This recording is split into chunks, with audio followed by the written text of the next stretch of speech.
Where do you think you're going with that criminal face?" The words cut to the morning air like a blade, making Diana stop in the middle of the steps of the Federal Court of Justice. Officer Santos was stationed at the main entrance, his chest puffed out and his eyes scanning Diana from top to bottom with poorly disguised contempt. At 34, she had learned to recognize that look, the same one that accompanied her during the 3 darkest years of her life, when prison bars were all she knew of the outside world. "I have a hearing scheduled for 9 o'clock, Diana replied calmly, holding tight to the leather briefcase that contained documents that had cost years of her life to gather. Her voice didn't tremble, although inside she felt the familiar cold in her stomach that always came when confronted with uniforms. Santos laughed loudly, a harsh sound that echoed through the marble steps. "Hearing? You mean you're here to be judged again? What crime did you commit this time?" Other officers began to approach, drawn to the scene like vultures to the smell of carrion. Officer Rodriguez crossed his arms and smiled. "Santos, don't you recognize her? That's Diana Foster. Got out of federal prison about 5 years ago. Drug trafficking, if I'm not mistaken." Diana felt faces turning in her direction, some court employees whispering among themselves. The weight of the past was there, always present, always ready to be used as a weapon against her. "Interesting," Santos murmured, stepping closer. "And now you think you can just walk in here like you're a respectable person? Like you have some right to be in this building where decent people work?" The humiliation burned, but Diana had learned something crucial during her years behind bars. Sometimes the greatest strength lies in remaining silent while your enemies reveal exactly who they really are. "Listen well, ex-convict," Santos continued, his voice loaded with false authority. "This is no place for people like you. You might fool some private lawyers out there, but in here we know how to recognize criminals when we see them." Rodriguez laughed. "Once a criminal, always a criminal. That's what I always say." What they didn't know was that Diana had spent every day of the last 8 years preparing for this moment. Every book studied in the prison library, every law course completed by correspondence, every night working as a janitor to pay for college. It had all been to get here. "I'll ask one more time," Santos said, physically blocking her path. "What is an ex-convict doing trying to enter my courthouse?" Diana looked directly into his eyes, and for a brief second Santos saw something that made him hesitate. It wasn't fear, it wasn't anger. It was the absolute calm of someone who knew exactly where she was, and more importantly, knew who she had become. "Your courthouse," Diana repeated softly, and for the first time this morning, she was the one who smiled. If this story of transformation and justice is touching your heart, don't forget to subscribe to the channel, because what happened in the next few minutes would prove that the past never defines the future of those who have the courage to rewrite it. Diana's smile disappeared when Santos pushed her shoulder with unnecessary force, making her stumble on the marble steps. "I don't like it when criminals smile at me," he growled, "especially when they think they're smarter than they really are." Diana's briefcase slipped from her hands as she lost her balance, documents scattering across the steps like abandoned confetti. Santos deliberately stepped on some pages while bending down to examine them with predatory eyes.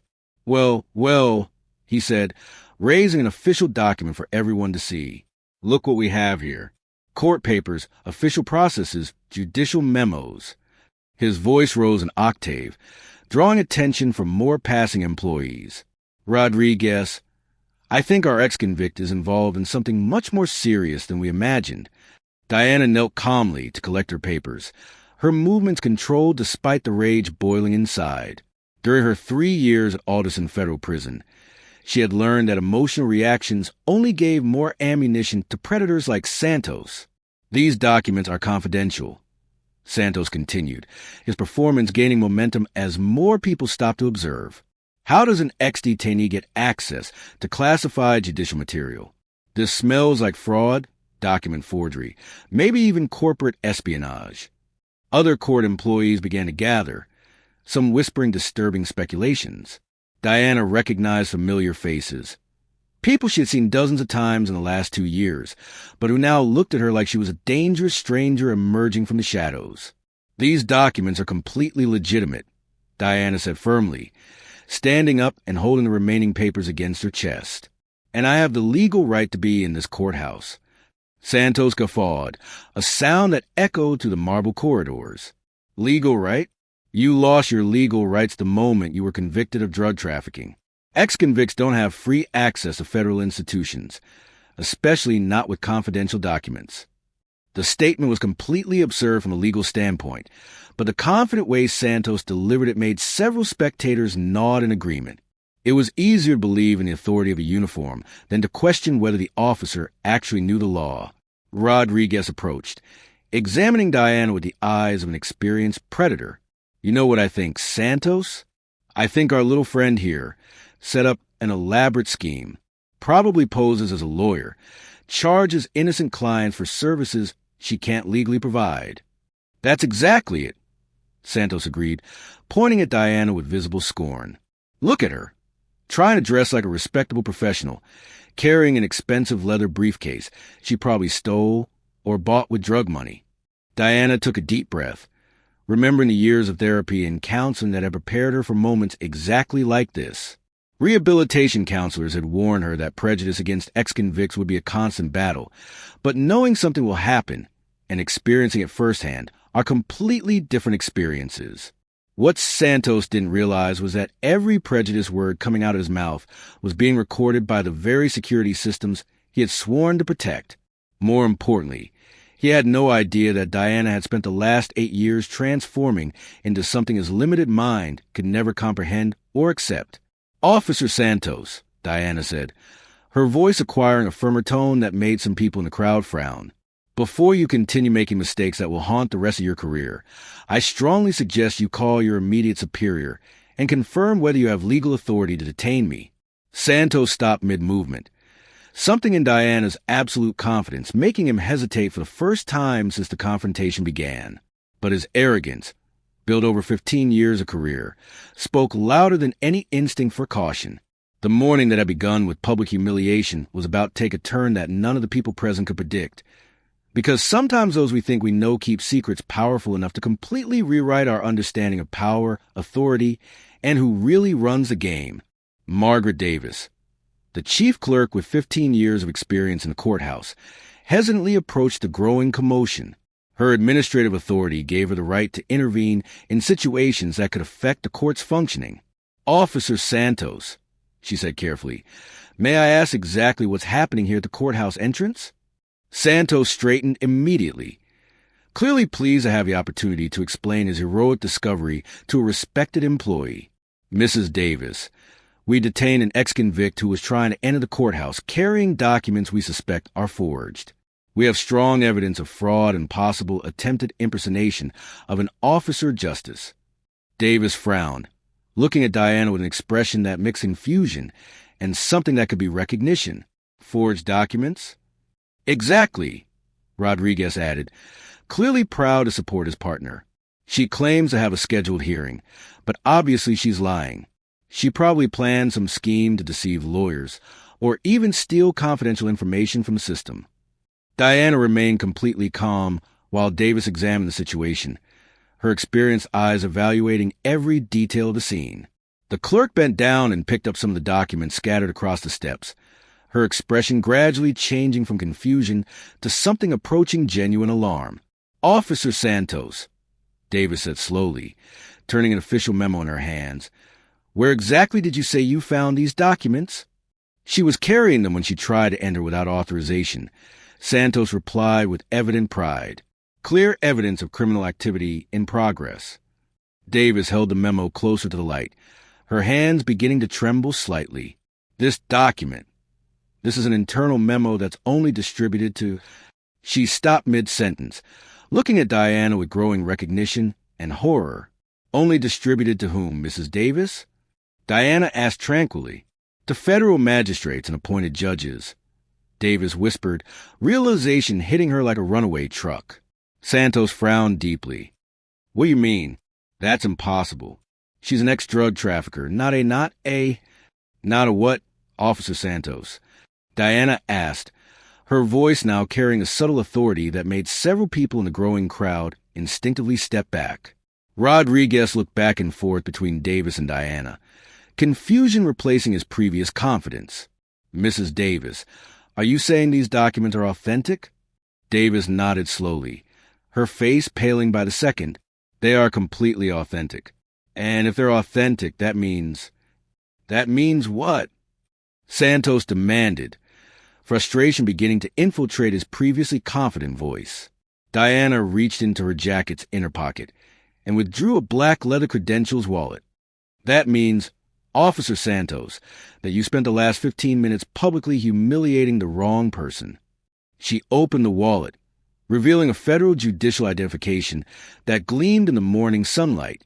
Santos stared at the identification, then at Diana's face, then back at the identification. This can't be real. Mrs. Davis, Diana said, addressing the clerk directly. Could you please inform Officer Santos exactly who I am? Davis swallowed hard.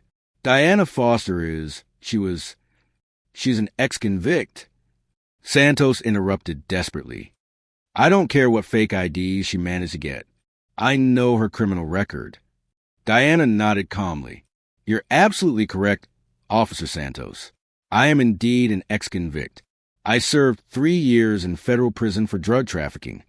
Santos smiled triumphantly. See? I told you. But, Diana continued, her voice gaining strength, what you apparently don't know is what happened after I was released. She turned to address the entire crowd that had gathered. After my release, I used my prison experience as motivation. I completed my high school education behind bars, then my bachelor's degree through correspondence courses. After freedom, I worked 3 jobs to pay for law school. The crowd began to shift uncomfortably, sensing that something important was about to be revealed. I graduated magna cum laude from Howard Law School. I passed the bar exam with one of the highest scores in state history. I worked as a public defender for 5 years, specializing in cases involving reformed ex-convicts. Santos shook his head in denial. These are all lies. Ex-felons can't become lawyers. It's against the law. Diana smiled sadly. Officer Santos, your ignorance about the law is precisely why you're about to face serious consequences for your actions this morning. She turned back to Davis. Mrs. Davis, could you please tell Officer Santos what my current position is in this courthouse? Davis looked like she wanted to disappear into the ground. Diana Foster she was appointed as... She was what? Santos demanded. She is the newest federal magistrate judge appointed to this district. Davis finished in a whisper. The silence that followed was deafening. Santos's face went through several shades of white before settling on a sickly gray. That's impossible, Rodriguez stammered. Federal judges don't have criminal backgrounds. Diana withdrew her official appointment letter. Actually, Officer Rodriguez, there's no constitutional prohibition against ex-convicts serving as federal judges. President Carter appointed me last month after a rigorous Senate confirmation process. Santos finally found his voice. But you're a criminal. I was a criminal, Officer Santos. Past tense. Today, I'm a federal judge who was trying to report for her first day of work when you decided to assault me based purely on prejudice and ignorance. Reality crashed over Santos like a giant wave. He had just publicly humiliated, physically confronted, and falsely accused a federal judge. And here's what you really need to understand, Diana continued, her voice carrying judicial authority for the first time in the conversation. Every word you spoke, every action you took, every assumption you made about me based on my past was recorded by the courthouse security cameras and witnessed by dozens of people. Santos looked around frantically, finally noticing the security cameras positioned throughout the courthouse entrance. Diana collected her remaining papers with renewed dignity. Officer Santos, you said that ex-convicts need to know their place. Well, let me tell you exactly what my place is. She straightened to her full height, authority radiating from every fiber of her being. My place is on the federal bench, ensuring that people like you are held accountable when you abuse your power. The transformation was complete. Santos was no longer facing an ex-convict he could intimidate. He was facing a federal judge with the power to destroy his career, and he had given her every reason to do exactly that. An hour later, Santos found himself sitting in a cold metal chair in a small interrogation room. facing Internal Affairs Lieutenant Johnson and FBI Special Agent Williams. Officer Santos, Lieutenant Johnson began, sliding a tab across the table. Would you like to explain these recordings? The screen showed crystal clear security footage of Santos pushing Diana, stepping on her documents, and making his false accusations. But worse than the video was the audio. Every prejudice word, every false assumption, every abuse of authority captured in high definition. I was doing my job, Santos mumbled, but his voice had lost all its previous confidence. Protecting the courthouse security. Agent Williams laughed dryly. Protecting security? Santos, you just verbally and physically assaulted a federal magistrate judge on her first day of work. But she's an ex-convict. Santos protested desperately. How could I have known she was a judge? Perhaps. Diana's voice echoed from the door as she entered the room, now wearing her complete judicial robes. If you had bothered to check my identification before attacking me based on prejudices. Santos turned his head and nearly fainted. Diana Foster stood before him, no longer as a vulnerable woman he had humiliated, but as a federal magistrate she truly was, absolute authority radiating from her posture. Judge Foster. Agent Williams stood respectfully. Thank you for joining us. Officer Santos, Diana said, sitting at the interrogation table. During our conversation this morning, you made several interesting statements about ex-convicts and their rights. I'd like to discuss those statements now. Santos couldn't form words. His world had completely turned upside down. You said, and I quote verbatim from the recordings, that ex-convicts have lost their legal rights and that they don't have free access to federal institutions. Could you explain to me which legal code you base these statements on? The silence in the room was deafening. Because you see, Diana continued, opening a heavy legal code, the 14th Amendment guarantees equal protection under the law for all citizens. The Supreme Court has consistently ruled that civil rights are restored after completion of sentence. Santos finally found his voice. I didn't know you were a judge. No, Diana agreed calmly. You didn't know, but that's not the real issue, is it, Officer Santos? She leaned forward. The real issue is that you treated me that way because you believed I was powerless. Because you thought an ex-convict wouldn't have the resources to defend herself against your abuse of authority. Lieutenant Johnson opened a thick file. Santos, this morning's incident is just the tip of the iceberg. We reviewed your complaint history. In the last 5 years, Diana added, consulting her own documents, you've been the subject of 27 formal complaints. 21 of those complaints involved allegations of racial prejudice or discrimination against people with criminal backgrounds. Santos was sweating profusely now. Those complaints were all dismissed. They were dismissed, Diana confirmed, because the victims were people the system traditionally ignores. Ex-convicts, low-income people, minorities without resources to fight against a police officer's word. Agent Williams placed photographs on the table. But now, Santos, you attack someone with the power to ensure that all those previous victims receive the justice they deserve. Diana stood up, her judicial robes making her appear even more imposing. Officer Santos, this morning you asked me what right I had to be in your courthouse. Allow me to answer that question now. My right to be in that courthouse comes from the Constitution of the United States, which guarantees that any qualified citizen can serve in the federal judiciary, regardless of their past. Santos was visibly trembling. My right comes from 8 years of hard work to redeem myself and contribute positively to the society I once harmed. Her voice grew in power and conviction. And my right comes from the fact that today, in this room, I represent not only myself, but every person you've humiliated, intimidated, or harmed throughout your career, because you believe they were powerless to fight back. Diana picked up her official pen. Officer Santos, you are fired from public service and will face criminal charges for civil rights violations and abuse of authority. The pen touched the paper with the finality of a judge's gavel. Santos had learned the hardest way possible that a person's past doesn't define their future, but his own actions definitely define his. 6 months later, the transformation of the federal courthouse was visible to anyone who entered the building.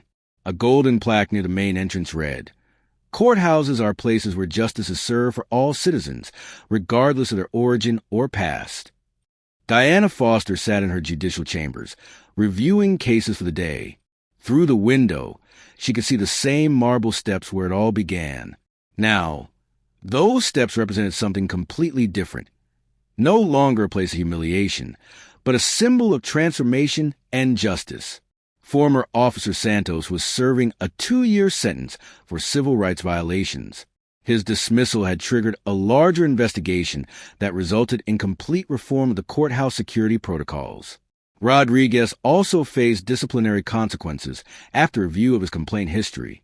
More important than the punishments, however, were the systemic changes implemented. Diana had worked with court administrators to create an unconscious bias training program for all security personnel. Personal stories of redemption and second chances became a mandatory part of continuing education. Margaret Davis, the clerk who had witnessed a confrontation, became a valuable ally. Together, they established a protocol to ensure that people with criminal backgrounds who worked legitimately in the judicial system were treated with dignity and respect. Judge Foster, her assistant Karen, entered the chambers. Your 10 o'clock hearing is here. It's the Henderson case, rights restoration for an ex-convict who wants to become a lawyer. Diana smiled, remembering her own journey. Send him in. And Karen, make sure he feels welcome. During the hearing, Diana observed young Marcus Henderson nervous but determined, explaining how he had used his prison experience to motivate himself to study law. His story echoed her own. 3 years behind bars transformed into fuel for a completely new life. Mr. Henderson, Diana said after hearing his testimony, I ask you to observe this room. Do you see this desk, these law bookshelves, this judicial gavel? Marcus nodded, confused about where she was heading. 5 years ago, I was exactly where you are now, an ex-convict fighting to prove I deserve a second chance. Today, I'm the person deciding whether you'll receive that opportunity. Marcus's eyes filled with tears of hope. Your petition for a complete restoration of civil rights is approved. Diana announced, striking the gavel, welcome back to the legal community, Attorney Henderson. Later that day, Diana received an unexpected call. It was Santos, calling from prison. Judge Foster, his voice was broken, humble. I needed to apologize, not just for what I did to you, but for all the other people I mistreated over the years. Diana listened in silence. I've been thinking a lot about what you said that day, about power and how I abused it, about how I judged people based on appearance and assumptions. And what have you learned, Santos? I learned that the most dangerous person in a room is always the one everyone underestimates. And I learned that second chances aren't just for criminals. They're for all of us who need to become better people. Diana looked out the window at the steps where her new life had really begun. Santos, redemption is possible for anyone willing to do the work. But it has to be genuine, it has to be sustained, and it has to include repairing the damage caused to those you've hurt. Yes, ma'am, I understand. After hanging up, Diana reflected on the journey that had brought her here. From federal prison to the judicial bench, a transformation many would say was impossible. But she had learned that impossible is just a word people use when they don't have enough courage to imagine change. That night, as she closed her law books and turned off the lights in her chambers, Diana Foster knew she had accomplished more than just personal revenge. She had proven that the past doesn't define the future, that second chances can lead to extraordinary transformations, and that sometimes the best response to being underestimated is simply proving everyone wrong through excellence and integrity. The ex-convict who had been humiliated on the courthouse steps now presided over those same steps as the guardian of justice she was always destined to become. If this story of transformation and second chances inspired you, subscribe to the channel because everyone deserves to know that it doesn't matter where you started. What really matters is who you choose to become.